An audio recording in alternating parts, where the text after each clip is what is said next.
Horror fans have been waiting for this one for quite some time, but we now have an update of the classic Clive Barker tale Hellraiser, which is now streaming on Hulu. So let's find out what sights it has to show us.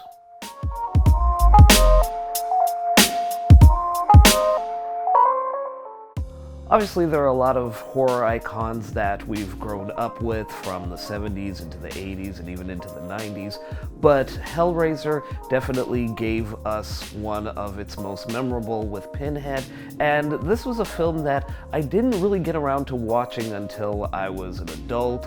That's usually how it should go. Of course, a lot of us probably discovered it when we were much younger to understand everything that was going on. So I think having the benefit of being older and seeing it gave me a lot of perspective as far as the story was concerned. And of course, this is based on Clive Barker's novella, The Hellbound Heart, which I also got around to reading and kind of looking at the differences between the book and the film and feeling that they both have their merits and they both have their strengths and weaknesses. And it was just sort of fascinating to know that there were all of these other Hellraiser films. I think I actually watched Hellraiser Bloodline before I even watched the original Hellraiser, but once I finally did, as well as the second film, Hellbound Hellraiser 2, I was just immediately drawn into this whole story and mythology and thought it was really fun and terrifying to experience. Now we have a new version of this story, kind of going back to basics, going back to Clive Barker's original novella, and coming up with a new take on this franchise, and doing some things that I thought were pretty interesting.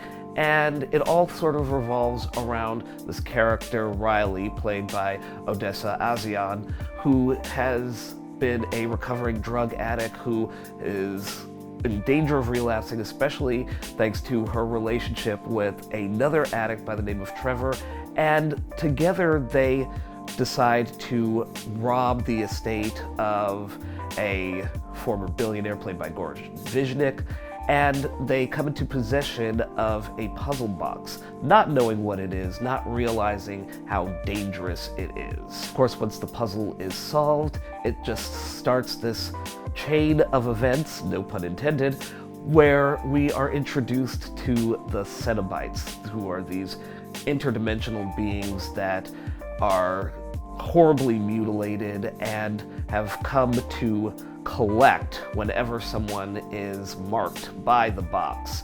And what they want is flesh, and they want to experience the flesh and examine it.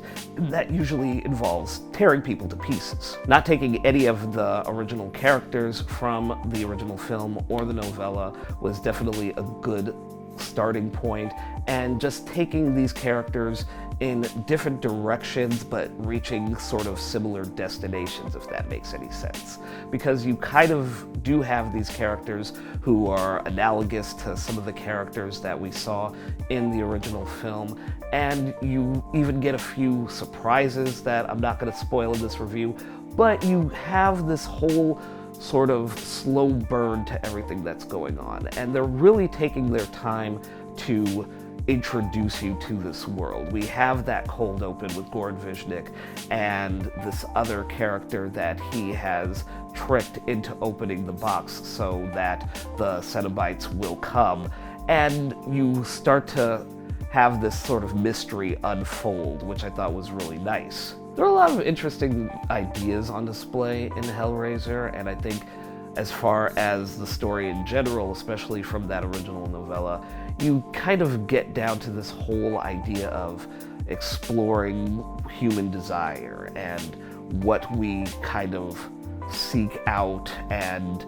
whether or not we want what we end up getting. And you kind of see where the ideas of pleasure and pain are all mixed together, and this whole idea that there is a point where it doesn't even make a difference anymore. And you have that with the Cenobites because all they want to do is tear flesh apart to kind of understand it. And they don't care about your pain, they don't care about your agony, because it's all the same to them. And I think this new film definitely gets to the heart of these ideas, and it definitely tries to re-examine them in different ways as opposed to the original film. And you have this whole sense of, what does it mean to suffer? And it doesn't have to be physical, it can be emotional, it can be psychological. And I think that's definitely one of the strengths of this film, because you do have that gore aspect of it, where the chains and the hooks are all back, there's piano wire peeling off people's skin, and a lot of that doesn't really even happen until the third act. But at the end of the day, we're really focused on these characters, on Riley, and everything that she's going through, because she is drawn to this box. She's not sure what it is, but she knows that it's something that she needs to solve. And I think that's something that we can all relate to as human beings, even if we have that fear of something bad happening to us, we still kind of want to push further. And I think that's at the heart of what this story is all about. And of course, we do have to talk about the casting of Jamie Clayton as the new Pinhead. It just works so well to have her in this role and just be this ominous presence that is always sort of lingering in the shadows and in the background.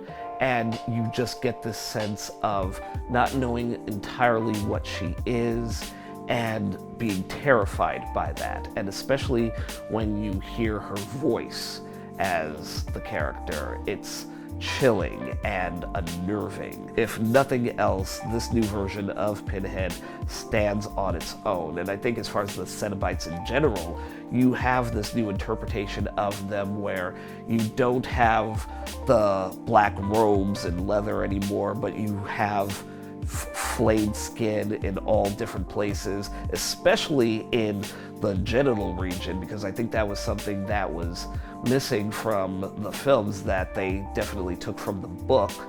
And you just kind of get this sense of it being very otherworldly, and you can't really process it as something that would be created here on Earth, and I think that's a great thing. There could have been a little bit more gore. I feel like this could have been a little bit wetter.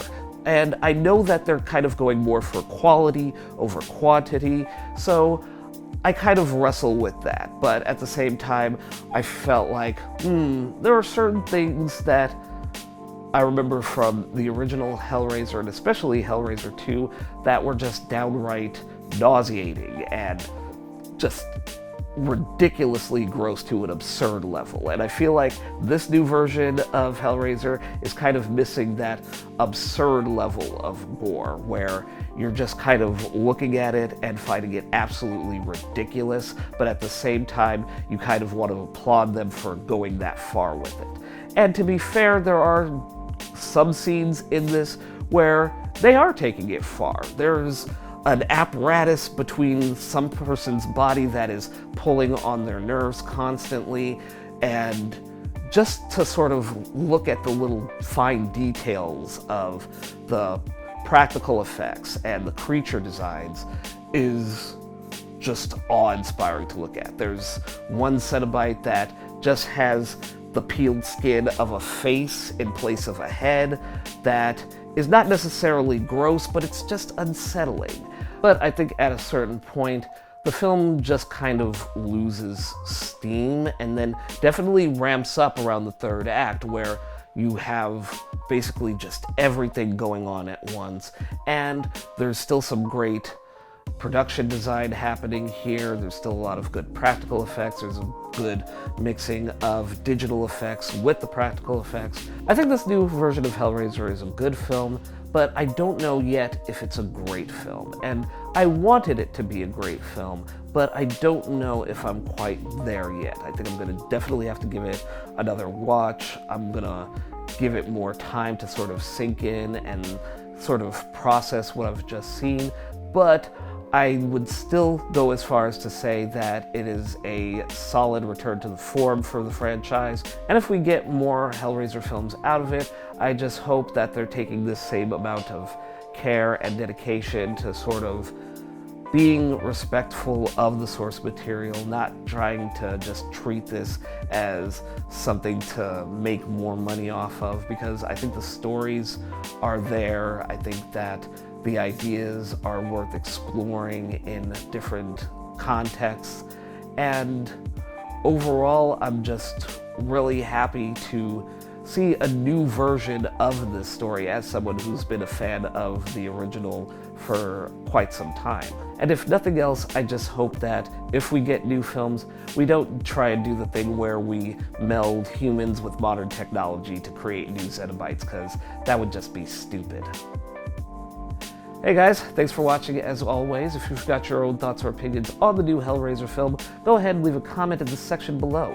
Don't forget to hit the like button, hit the notification bell, share this video with your friends and family, and if you'd like to keep up to date on more At Random videos, you can click the subscribe button right over here.